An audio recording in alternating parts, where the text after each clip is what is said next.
प्रशांत किशोर ने कहा कि तुम जीतने की बात छोड़ो, दूसरे नंबर पर आकर दिखा दो, मैं मान लूंगा कि रामगढ़ की जनता में तुम्हारी पकड़ है। हमको क्या लड़ा रहे हैं, हमको क्या लड़ा रहे हैं? और रामगढ़ में किसको लड़ा रहा है तो बुलाओ अपने नेता को, तेजस्वी यादव को। तो समीर भाई ने कहा है पहले कि बुलाइए तेजस्वी यादव के यहाँ लड़ाने, और हम यहाँ लड़ जाते हैं और देखिए कौन जीतता है। कर लीजिए फैसला, एक वर्ष तेजस्वी जी लड़ जाएंगे, दो साल लड़ जाएंगे, यही रामगढ़ से लड़ जाइए। तो स्वराज जीत का कितना दावा कर रही है? अरे जीत हम अपना, दो बात है, जब स्वराज जीत हार का दावा नहीं कर रहे, जब स्वराज की बात किनारे हमने कह दी, लेकिन प्रशांत किशोर चुनाव जानने, लड़ाने और आकलन करने के लिए ही आप हमको जानते हैं, देश जानता है।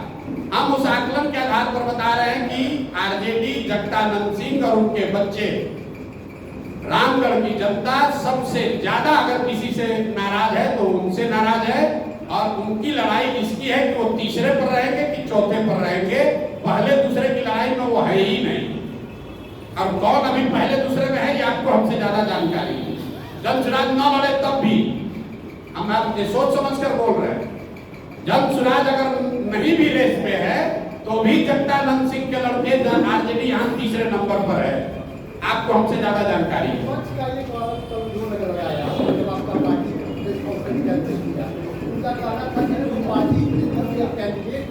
ठीक बात, बिल्कुल ठीक बात है।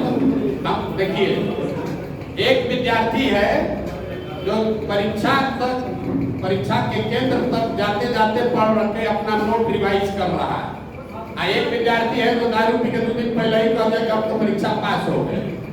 हम वो विद्यार्थी हैं कि परीक्षा लिखने तक पढ़ते हुए जाते हैं, रिजल्ट जब आएगा तब आपको दिखेगा कि कौन पढ़ कर गया और कौन दारू पीकर पहले सो गया। चुनाव आयोग ने निर्धारित किया है समय, 20 से 25 के बीच में नामांकन होना है, तो 25 से पहले होगा, हमारे लिए रिलैक्स नहीं होगा। 20 को जो नामांकन किया उसका भी फाइनल 28 को ही होगा, उसका भी वोट 13 को ही पड़ेगा। ऐसा नहीं है कि आप खुद के पहले नामांकन खर्चे तो वोट आपको पहले मिल जाएगा।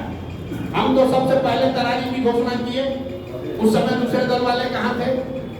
बेलागंज में, इमामगंज में सबसे पहले दल स्वराज ने दावा किया, दल घोषित, उम्मीदवार घोषित किया, उस समय ये लोग कहाँ थे? संभव है कि हमारी रणनीति का हिस्सा है, पहले उनको घोषित करने दीजिए, उसके बाद। ये तो सब रणनीति का हिस्सा है कि किस सीट को हमको पहले अनाउंस करना है, किस सीट को बाद में अनाउंस करना है।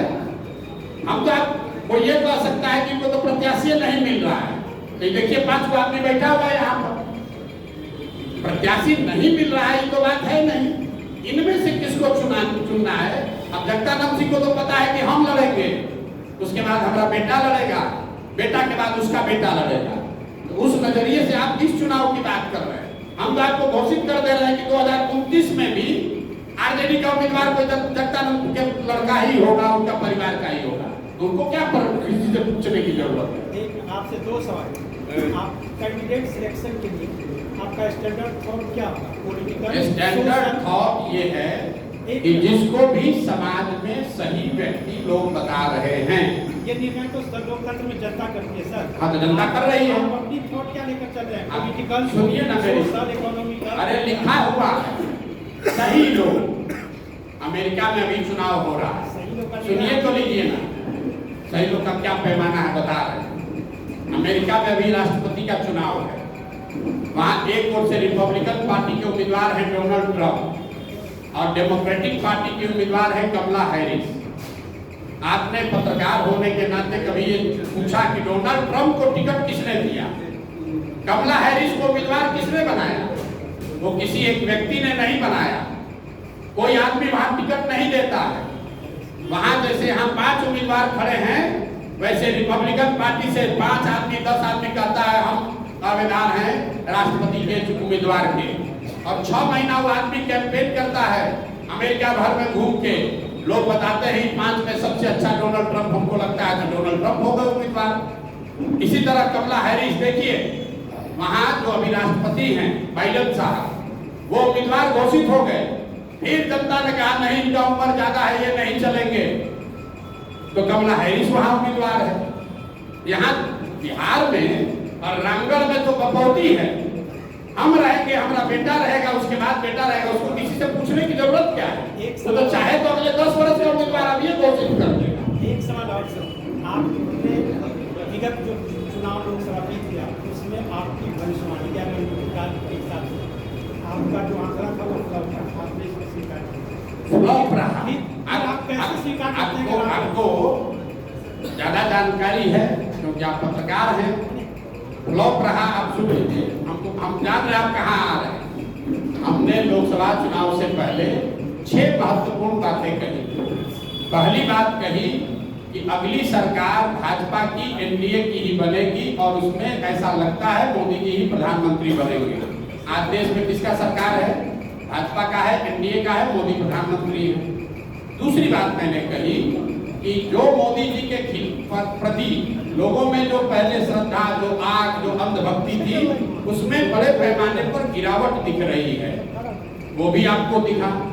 तीसरी बात मैंने कही कि मोर और लेस जितना भाजपा को सीट पिछली बार आया था 300, उतना ही सीट आएगा। ये बात ठीक है, ये गलत हुआ। हमने क्या कहा? जो स्थिति पहले 2019 में थी वही रहेगी। तो वोट शेयर के मामले में भाजपा को 2019 में 36% वोट आया था, इस बार 35.13% वोट आया है, 0.7% कम आया। सीटों के मामले में 300 के बजाय 240 आया है, जो बड़ी गलती है, जिसको आप फ्लॉप बता रहे हैं। तो भैया हम भगवान तो है नहीं, स्टैटिस्टिक्स भी है, वो एक आकलन है, सही भी हो सकता है, गलत भी हो सकता है। मेरी गलती है, और जब गलती हुई सामने नेशनल चैनल पर आकर कहा ये 3 बात ठीक है, लेकिन सीट के मामले में आकलन गलत हो गया। चौथी बात क्या बोली कि कोई भी कितने भी मोदी जी को सीट से जीत कर आए, 250 आए या 300 आए, तीसरे टर्म में मोदी जी अपने पहले और दूसरे टर्म के मुकाबले कमजोर प्रधानमंत्री होंगे, वो आपको दिख रहा है। हमने एक और बात कही कि भाजपा चाहे जितने सांसदों के साथ दल सरकार बनाए, तीसरे टर्म में आने वाले समय में उत्तर प्रदेश की भाजपा के नेतृत्व को लेकर भाजपा में बहुत बड़ा संकट की स्थिति बनेगी, वो भी आपको दिख रहा है। योगी जी की बात रोज आप सुन रहे हैं। तो 6 प्रेडिक्शन किए गए, उसमें 5.5 ठीक है, सीट वाला गलत है, लेकिन लोगों को तो सीट याद है, उस हिसाब से मेरी गलती है। अब एक अंतिम बात सुनिए, बंगाल में हमने कहा, पूरे देश ने कहा भाजपा को 200 सीट आएगा। प्रशांत किशोर ने कहा भाजपा को 100 से ज्यादा सीट नहीं आएगा, भाजपा को आया 77। संभव है कि भाजपा को 90 भी आ सकता था, 10 भी आ सकता था, 100 के नीचे आएगा। लेकिन हम इसलिए नहीं कह रहे कि हम अपने गलती को जस्टिफाई कर रहे हैं, लेकिन आप ये समझिए कि जो लोग देश भर के आंकड़ों को एनालाइज करके प्रेडिक्शन कर रहे हैं, इतना आसान काम नहीं है, ऊपर नीचे हो सकता है 10-20 सीट। इसके लिए अगर आपको लगता है हमारी समझ खत्म हो गई है, तो मान लीजिए कि हमारी समझ नहीं है। नहीं, देखिए तरारी में क्या है, मैं आपको बता देता हूँ।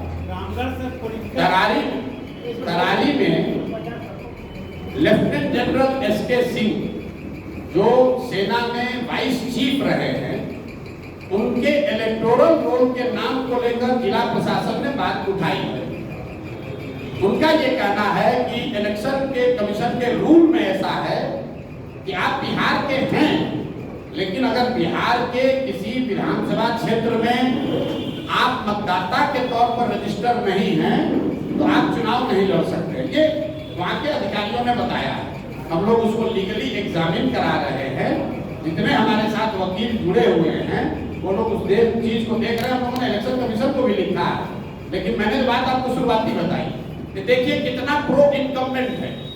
जो लड़का करण तिवारी का देश का वाइस चीफ बना आर्मी का, जो सेना को लीड किया सियाचिन में, जो सेना को लीड किया ऑपरेशन पराक्रम में, उस आदमी को वो अपना इलेक्ट्रिसिटी बिल है, उसका जमीन है, घर है तरारी में, लेकिन एक रूल बना कर कह रहे हैं कि नहीं, इनको चुनाव नहीं लड़ने दिया जाएगा क्योंकि तरारी के इनका वोटर लिस्ट में इनका नाम नहीं है।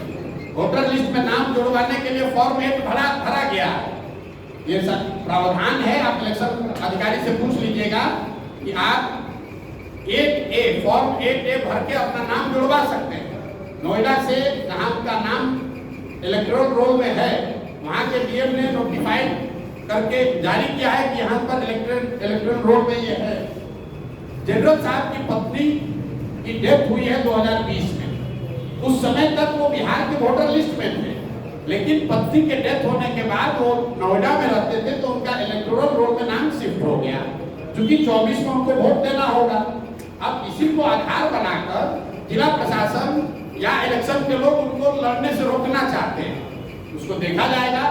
लेकिन इस तरह की चीज तो लोकतंत्र में आती ही रहेगी। आप व्यवस्था के सामने खड़े होइएगा तो जो वहाँ बालू माफिया है, जो हजारों करोड़ रुपया लूट रहा है, वो इतना आसानी से थोड़ी छोड़ेगा। लेकिन जल चुनाव के पीछे हटने वाला नहीं है। जनरल साहब वहाँ खड़े हैं, प्रशांत किशोर यहाँ नहीं लड़ रहे हैं, लेकिन प्रशांत किशोर का कोई भाई कोई सिपाही लड़ेगा और यहाँ पर राजनीतिक जमींदारी जिन लोगों का है उनका बोरिया बिस्तर समेटेंगे।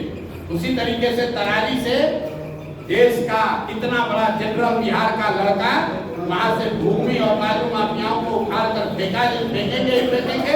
अगर उनको नहीं लड़ने दिया तो कोई वहां तरारी का लड़का लड़ेगा, लेकिन लड़ेगा जरूर। हम लोग पीछे नहीं हटेंगे, ये नहीं कहेंगे कि हमारा नामांकन कैंसिल हो गया।